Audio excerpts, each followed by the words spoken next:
اور اس کے اوپر میاں نواز شریف کے اوپر الزامات لگے تو انہوں نے ہاؤس پہ جہاں پہ ان کو صادق اور امین ہونا ہے اور جو article 62 and 63 of the constitution of the Islamic republic of Pakistan ہے اس کی کھڑے ہو کے انہوں نے دھجیاں اڑائیں اور انہوں نے کیا کہا، واچ دس۔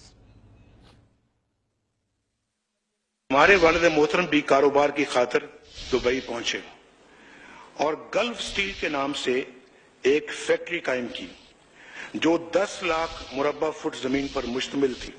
جناب اسپیکر، یہ فیکٹری اپریل 1980 میں تقریباً 33.37 ملین درہم یعنی $9 ملین میں فروخت ہوئی۔ ہمارے والد محترم نے عدم تحفظ کے جس احساس کے تحت دبئی میں سرمایہ کاری کی تھی وہ 1999 میں درست ثابت ہوا۔ تب ہمارے والد محترم حیات تھے۔ انہوں نے جلا وطنی میں ایک بار پھر کمر باندھی اور جدہ میں ایک سٹیل مل لگائی۔ اس کی بنیادی سرمایہ کاری کے لیے دبئی فیکٹری کی فروخت سے حاصل ہونے والے سرمایہ نے بھی مدد کی۔ حضور، یہ ہیں وہ ذرائع اور وسائل جن سے لندن کے فلیٹس خریدے گئے۔ بات یہ ہے کہ جب کسی شخص کو اپنے باپ اور اپنے خاندان کی تاریخ بتاتے ہوئے کاغذوں کا سہارا لینا پڑے اور وہ کاغذ کھول کھول کر پڑھ رہا ہو کہ میرے باپ نے کیسے محنت کی، تو اس سے پتہ چل جاتا ہے کون سی محنت، کون سا سچ، کون سا جھوٹ۔ کوئی بچہ ایسا نہیں ہے جو اپنے باپ کے متعلق فخر سے نہ ٹھوک کر بتا سکتا ہو کہ اس کے والد نے کیا محنت کی۔ ان کو وہ بھی پڑھنا پڑا اور کسی اور کا لکھا ہوا پڑھنا پڑا۔ پھر ٹی وی پہ بیٹھ کے انہوں نے کیا کہا اس کے بعد، واچ دس۔ جو لوگ بغیر سوچے سمجھے الزامات لگاتے ہیں، میں انہیں چیلنج کرتا ہوں کہ اگر ان کے پاس اس ضمن میں کوئی ثبوت ہے تو اس کمیشن کے سامنے پیش کریں۔ میرا اپنے آپ سے یہ عہد ہے کہ اگر کمیشن کی تحقیقات کے نتیجے میں مجھ پر کوئی الزام ثابت ہوا تو میں ایک لمحے کی تاخیر کے بغیر گھر چلا جاؤں گا۔ گھر چلے جائیں گے؟ ابھی تو آپ نے اپنے وزیروں کو، اپنے ٹاؤٹوں کو حکومت بچانے کے لیے پریس کانفرنس پہ لگا دیا تھا جو کہہ رہے ہیں ہم اس رپورٹ کو مسترد کرتے ہیں۔ میاں صاحب ایک جگہ تو کھڑے ہو جائیں، کبھی کچھ کہتے ہیں کبھی کچھ کہتے ہیں۔ کتنے جھوٹ بولنے ہیں اور کتنی اور ذلت اور رسوائی جو ہے اس کا فیس کرنا ہے، کیونکہ اب آپ کو خدا نخواستہ ابھی تو چند کمپنیاں نکلی ہیں، ابھی تو اور بہت سا کچھ نکل آئے گا۔ یاد رکھیں جب یوسف رضا گیلانی کے اوپر الزام لگے، اس وقت کے پرائم منسٹر یوسف رضا گیلانی، آپ نے کیا بولا تھا؟ یاد کراتا ہوں۔ اپیل سے پہلے نیچے اترو، گھر جاؤ، جب گھر جاؤ گے اپیل کرو۔ اگر اپیل میں تمہارے خلاف فیصلہ ہوتا ہے تو تم بالکل گھر جاؤ گے، نہیں ہوتا تو پھر تم واپس اپنے وزارت عظمیٰ کے منصب پہ آ جاؤ گے۔ اس کو بھی چھوڑ دیں، جب ان کو عدالت نے کچھ سزا دی یا کچھ کہا کہ یہ اس کے اہل نہیں ہے یا کنٹیمپٹ ہو رہی ہے، تو اس وقت آپ نے کیا کہا؟ مزید قوم کا وقت ضائع کیے بغیر یا اس میں مزید کوئی کنفیوژن یا کرائسس پیدا کیے بغیر، کیونکہ یہ ایک پرائم منسٹر اب ایسے ہیں جو کہ ایک کنوکٹڈ پرائم منسٹر ہے، ان کے خلاف فیصلہ سنایا گیا، ان کو سزا دی گئی ہے سپریم کورٹ کی طرف سے، تو میرا خیال ہے کہ اب 30 دن ادھر گزاریں، کچھ اور دن ادھر گزاریں، اس سے میں سمجھتا ہوں کہ قوم کا وقار اور مجروح ہوگا، ان کے اپنے عہدے جو ان کا جو منصب ہے اس کا وقار مجروح ہوگا، پارلیمنٹ کا وقار مجروح ہوگا، اور میں سمجھتا ہوں کہ یہ درست بات نہیں ہوگی۔ میرا خیال ہے کہ اب اس کنوکشن کے بعد وزیر اعظم کو فوری طور کے اوپر جو ہے وہ اپنا عہدہ چھوڑنا چاہیے، ان کو سٹیپ ڈاؤن کرنا چاہیے، اور پھر جو ہے وہ جو بھی اس کے بعد حکومت بنتی ہے، وزیر اعظم معرض وجود میں آتا ہے تو اس کے لیے راہ ہموار کرنی چاہیے۔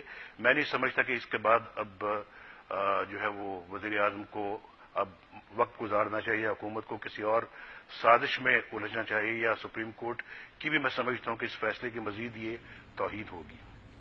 ہوا یہ کہ وقار مجروح ہوگا، وقار مجروح ہوگا۔ میاں صاحب پہلے ڈیفینیشن بتائیں، آپ وقار کہتے کس کو ہیں تاکہ پتہ تو چلے ہم ایک ہی لفظ سمجھ رہے ہیں وقار اور ایک ہی مطلب سمجھ رہے ہیں۔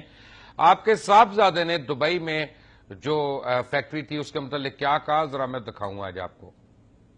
انتہائی کم سرمایہ کے ساتھ ہم نے ایک چھوٹی سی مل لگائی، اور وہ مل بھی میں بتا چکا ہوں کہ ہمارے اپنے ہی خاندان کی لگائی ہوئی مل تھی دبئی میں۔ میں خود دبئی گیا ذاتی طور پر، جا کے میں نے اسے وہاں خریدا اور انتہائی ارزاں خریدا، کیونکہ وہ پڑی ہوئی تھی وہاں پہ انہوں نے بند کر کے رکھ دی ہوئی تھی. اور آپ یقین جانیں کہ جو مالک تھا، جو نا اس وقت جس کے پاس گیا، وہ یہ سوچے بیٹھا تھا اس وقت کہ شاید اب نہیں بکے گی، یہ اسکریپ ہو چکی ہے. وہ وہاں سے جو نا انتہائی ارزاں میں نے قیمت پہ اٹھائی. اس کے بعد اپنی جو اسٹیل کی نالج ہے، جو خاندانی اسٹیل کی نالج ہے، اس کو جو نا وہاں جو ہے جدہ میں لا کے اس کو ریکنڈیشن کیا. لیکن جے آئی ٹی کے سربراہ واجد ضیاء نے کیا کیا کہ دبئی کی وزارت دفاع کو ایک خط لکھا اور طارق شفیق کے بیان کے حوالے سے کچھ سوالات پوچھے، اور ان سوالات میں لیٹر نمبر INA 68/2017 ڈیٹڈ 28 جون کو ارسال کیے گئے. اور پہلا جو سوال پوچھا گیا وہ کہ طارق شریف کی عرب امارات میں BCCI سے قرض کے لیے ڈیفالٹ کے متعلق تھا. اور انہوں نے کہا کہ خط کے مطابق طارق شفیق کے خلاف BCCI کا کیس نمبر 12/94 ہے. اس میں عدالت نے طارق شفیق کو عمران کمرشل اسٹیبلشمنٹ کے مالک ہیں، ان کو حکم دیا تھا کہ 9,07,30,908 درہم جو ہیں 9% شرح سود کے حساب سے 2/2/1994 تک پوری ادائیگی کریں، جبکہ 500 درہم وکیل کی فیس بھی ادا کریں. ریکارڈ میں موجود کاغذات بھیجے جا رہے ہیں. دوسرے سوال میں کیا فروغ کا کوئی معاہدہ موجود ہے جس کے مطابق طارق شفیق نے اس ڈیٹ کو یہ سٹیل مل کے شیئر فروغ کیے ہوں، اور کیا معاہدے کی اصل کاپی یا جعلی کیا طارق شفیق کی جانب سے جمع کرائی گئی ہے؟ تو اس پہ کوئی عدالت کی مہر اور دستخط ہیں. دبئی کی عدالت کے ریکارڈ کے مطابق 1980 کے معاہدے کے مطابق اہلی سٹیل مل کے 25% حصص 1980 میں فروغ کا کوئی ریکارڈ موجود نہیں ہے. 12 ملین درہم کی کوئی ٹرانزیکشن نہیں ملی ہے، اور بنام طارق شفیق بھی کوئی نہیں ملی. کسی قسم کا کوئی ریکارڈ نہیں ملا جسے پتا چلے کہ دبئی کو کسی نے عدالت نے اس ریکارڈ کے متعلق کسی قسم کی کاغذ کی تصدیق کبھی کی ہو. اور یہ کہ سٹیل مل کے سکریپ اور مشینری کے دبئی سے جدہ منتقلی کے حوالے سے پوچھا گیا تو ان کا جواب ملا دبئی کسٹم کے ریکارڈ کو دیکھنے کے بعد یہ بات ثابت آئی ہے کہ کسی قسم کا سٹیل کا سکریپ یا مشینری جدہ نہیں گیا. اور چوتھا سوال تھا کہ فہد بن جابر التھانی یا اس کے کسی آتھرائز نمائندے کو ادائیگی کے بینک ریکارڈ سے متعلق پوچھا گیا، اور عبدالقید اہلی کے نامی جانب سے 25% اہلی سٹیل مل کے حصص کے فروغ پر 12 ملین درہم کی ادائیگی کے بینک ریکارڈ کا پوچھا گیا. سینٹرل بینک آف دبئی کے مطابق ریکارڈز کی کوئی ٹرانزیکشنز موجود ہی نہیں تھیں.